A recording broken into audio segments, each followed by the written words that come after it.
Welcome to part 2 with Samira Mumtaz. Thank you for watching Light Up with Shwa, and I hope you have enjoyed part 1 as well. So please send your comments or queries to lightupwithshwa.com, and I would be happy to interact with you. So enjoy. Talk about a little bit about your relationship, view about relationship. I'll ask you, and then we'll come to the last leg of questions. Um, so, what have you learned about relationships? Like, how do you then maintain relationships, or can you advise something out of what you have been through?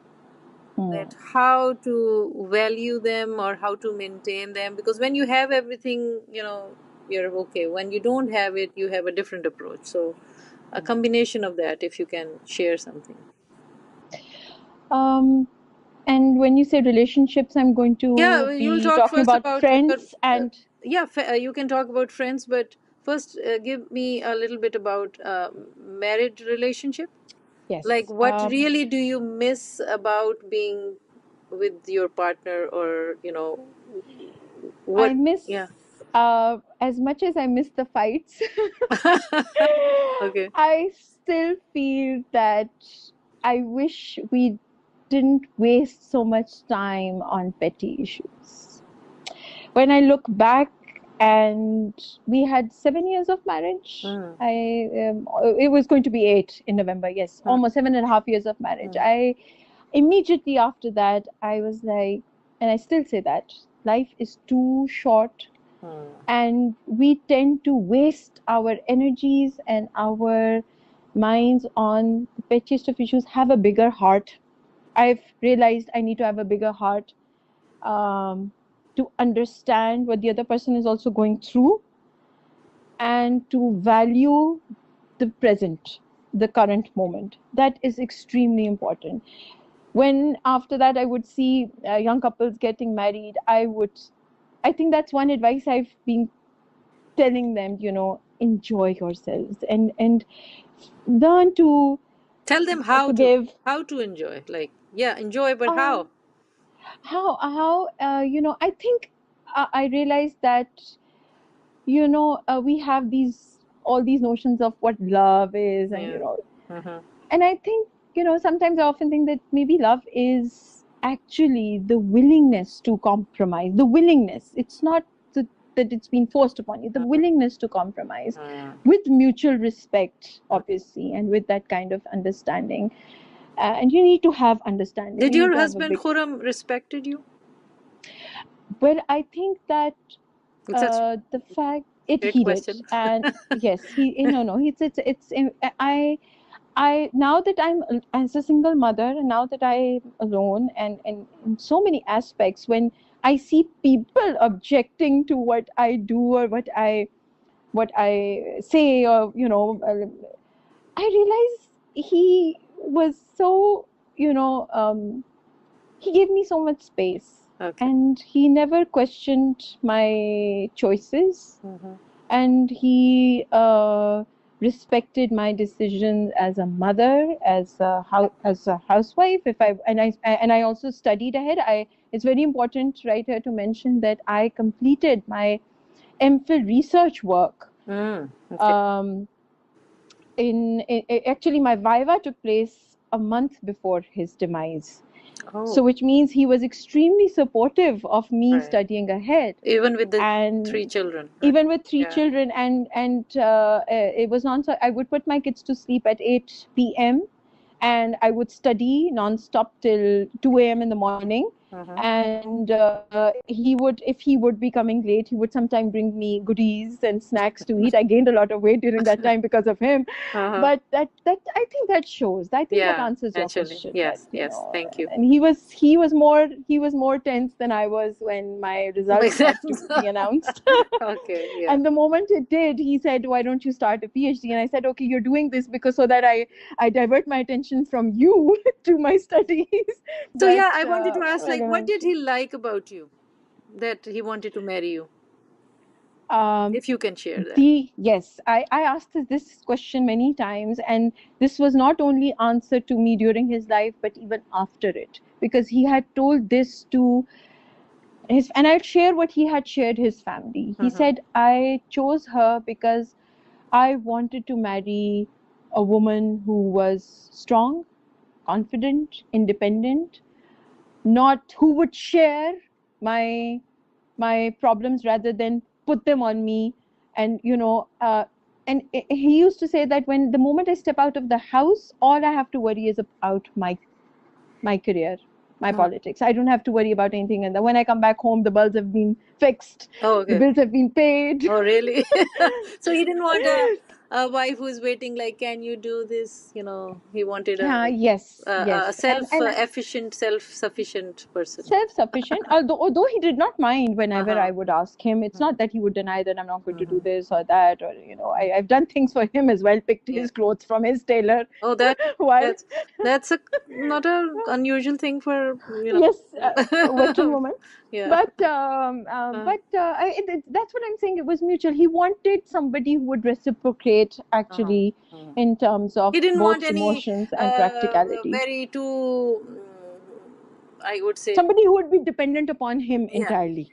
Not a clingy wife, not somebody who would be entirely dependent on him. And especially with his rather profession, you with had his to be profession. very cooperative, I guess. Yeah. Yeah, that's another With thing, that they're always clingy on their wives, whether their wives are working or stay-home moms. Right. They're So you were not the clingy at husbands are all? always Wow, that's good. no, I was not clingy in that sense. Yeah.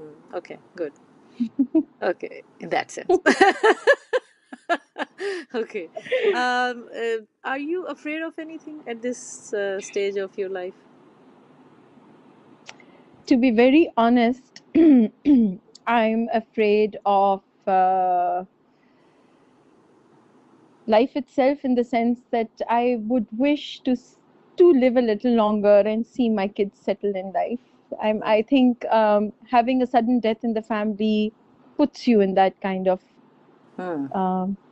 frame where you start thinking about your own. You don't know when your time ends. Yes. So I just want God up there to give me just a little more time for my kids to settle, and I want to see them happy. Another fear that I sometimes do have is, and frankly, I'll be very honest, is of loneliness. Because I'm also not the sort of mother who would try to pull my children into saying that just because I'm alone, you have to stay with me, or Once you they get grow married up, and you stay with yes. me. I want them to grow on their own. I wouldn't mind if they want to fly out of the nests. Eventually, all children do. If they want to settle abroad, it's their choices. They have a life. I cannot dictate that. Sometimes I do feel like this thought comes to me that I'm sitting in my veranda on a rocking chair as a 70-year-old woman, and then there's nobody to push my rocking chair. Well, the So way it's very you are, I think you wouldn't be asking that. You would be rocking somebody else's chair.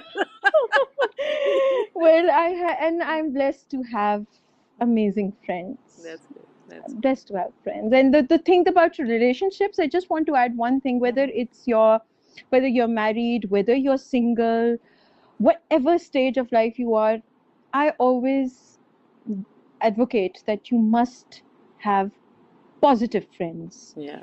Positive friends who bring out the goodness of you within you, who want to see you grow. Yeah. Irrespective of their age, you can have unexpected, unusual friendships with people much older than you, much younger than you. Yes. And they can be a source of inspiration for you. They can push you, they can motivate you.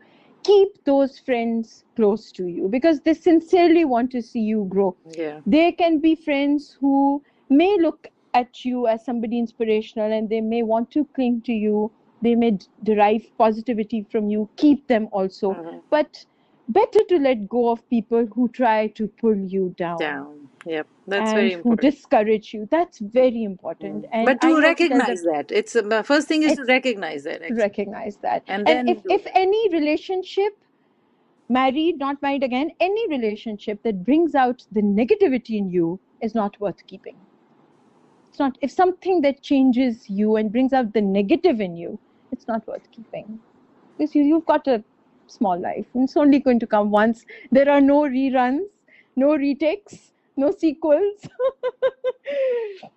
like it happens in movies. This is the real life. So on that note, before I go to the last leg, and it will be little, it's okay. We have time if you have time.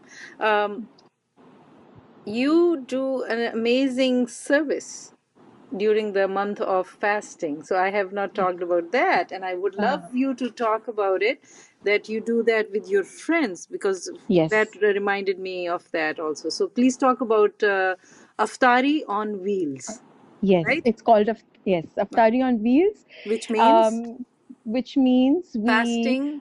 Aftari is the breaking the fast. Aftari is the meal, the meal that is given to break the fast. We actually distribute that during the month of Ramadan between before sunset, before the time of Aftar. And it started again 5 years ago. It's going to be our 5th year, mashallah, which was started with just the 3 of us, me and 2 other friends.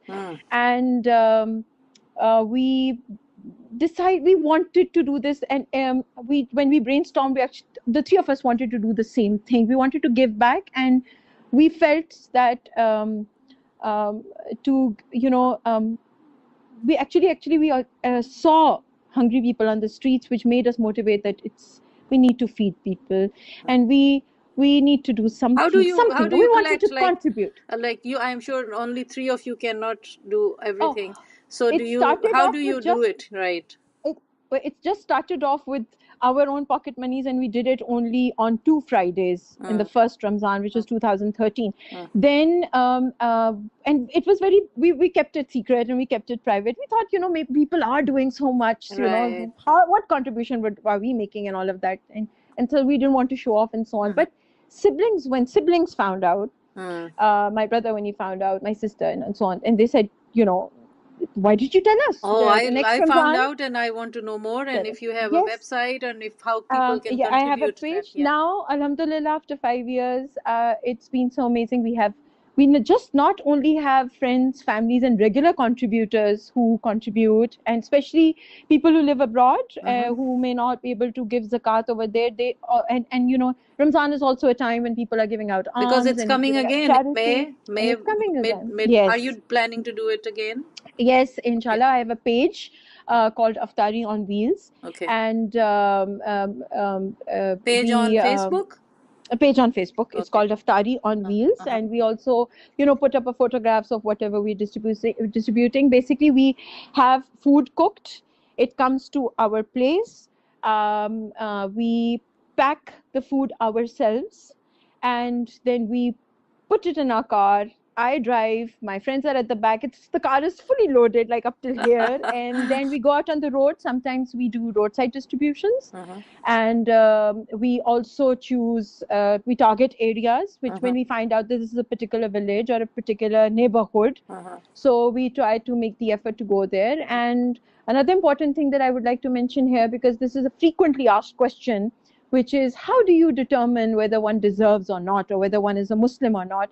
So I would just want to say 2 things, that when God does not judge us for our sins and then he keeps giving us, he does not say that you did not deserve this car or you did not deserve this career. We are no one to judge the other person. Secondly, this is something which our religion also teaches, that we have to reach out to everyone, irrespective of their caste, creed, or religion. And we will not stop and ask whether a person is fasting. A hungry person is a hungry person.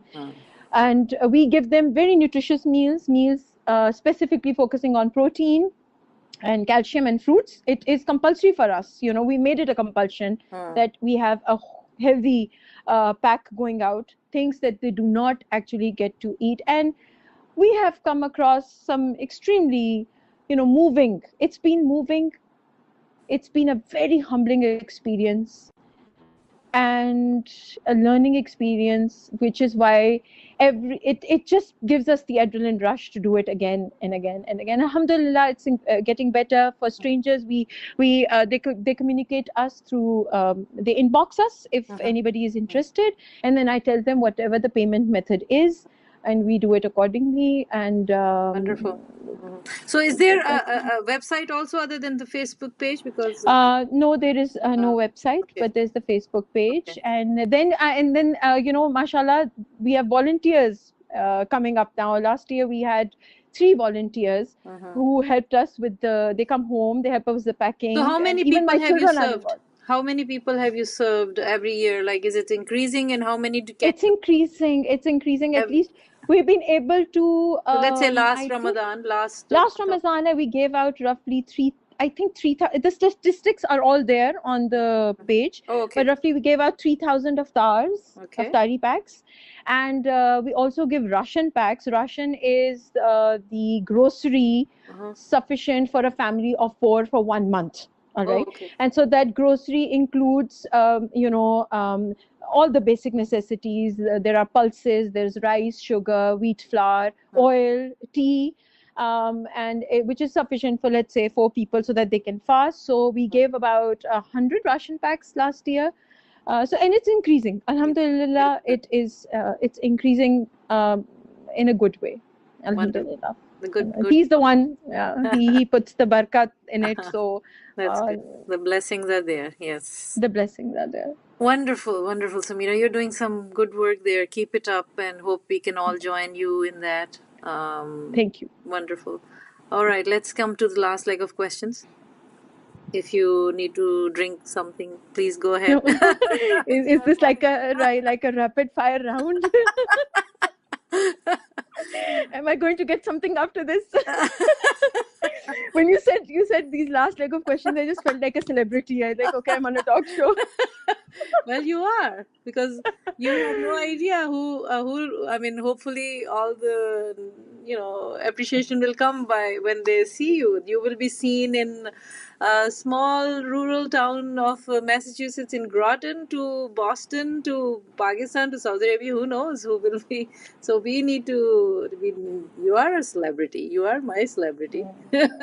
I think all the women who are getting up on their feet every day, they are celebrities in their own ways, and it made me actually, the situation made me respect them more than probably I was. It made me even respect my mother more, because I realized when I was in her shoes now that the struggles that she's been through, and but you are carrying it with high head, and you're doing a great job with integrity, mashallah, bless you, and dignity. So that's what matters.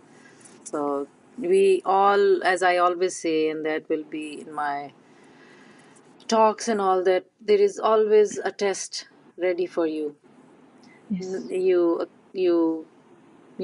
think you have passed one, then there's another one. So yes. It is going to be tests. There will be so many tests, but it's what I have found with my experience is, how do you go through it? Basically. Yes, true. Yeah. True. So, anyways, we don't have too much control over our lives. So whatever comes, we can try our best to do it. All right. So I guess, what is the value of gratitude then in your life at this time, instead of being sour and being angry? With your experience.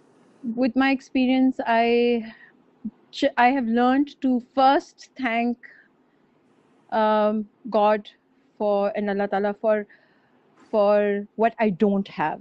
That's what I've learned. Allah Ta'ala and God is the same, right? Same, yes, yes. I just want to say for the English. I guess, sorry, yes, for the English. That I thank Him first for what I don't have.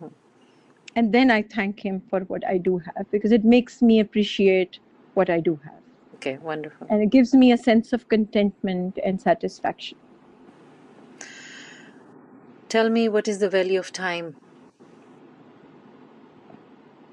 Time is too precious, and every second, every moment matters, especially when things like these happen, and you never know when things are just going to slip away from your hand like sand. So do you get afraid of that? Then are you becoming more... No, I'm becoming more greedy. Okay. That in terms of wanting to do things, wanting to enjoy life more. To live, becoming more greedy. Yeah. To live a fulfilled life. Yes. So, but then are you then afraid also of... because this can have a different effect, but I just want to make sure that it's good that you want to make sure that you don't lose any moment without meaning. Is that what it means? Yes, that's exactly what. Like you said in earlier that we shouldn't waste our time. It's not worth. I mean, more time is precious. So time is precious. you do have 3 lives connected to you, and that's a big job, not an easy job. But you're, I think, so you spend your time with them, and you're with yourself. I guess you enjoy your time with yourself. I enjoy the time with myself, even if I'm not doing anything, and I enjoy the me time. And I think everyone needs a me time, even if it means just being lazy, not doing anything.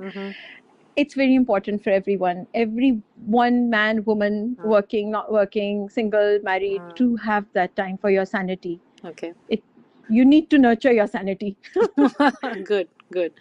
Do you believe in the afterlife? I do. Yeah. I believe in the afterlife. I do. I strongly do. Okay. So I don't think I asked you this yet. What is the purpose of your life? Well, I asked in Urdu's interview, but let's put it in English now. Any other purpose of your life? What is your purpose of I don't see my purpose as some career, or I don't see my purpose as gaining any kind of wealth or anything, making a fortune. My purpose is to spend the rest of the little life that I have with positivity, with some good meaning, and try to, as I said, greedily try to grasp all the positivity and the happiness that it brings to me, with the understanding that, like you said, there are going to be tests, there are going to be falls. I am prepared. No one is actually prepared for that, but you know that it's not just a very, rosy journey, and for some it is, for some it isn't, but there are smaller tests, larger tests are waiting there. But I would still, amidst all of that madness, which is called life, I would still, my purpose is to remain sane and positive, and be a light for my children. Any message of hope? It's the same, that when life throws you lemons, don't make lemonade. Just throw the lemons back at life, because you are not bound to catch them. It's easier said than done, I know. Even I've been in situations where my friends have reminded me, look, you said this thing and you're not, do it then. Why don't you throw the lemon back? And it's a process. It's a process. It's just cannot happen overnight. But it's a process. And it takes effort. It's a struggle, which I feel that even the people around you need to respect and understand that it's a process, and then you can come out of it. And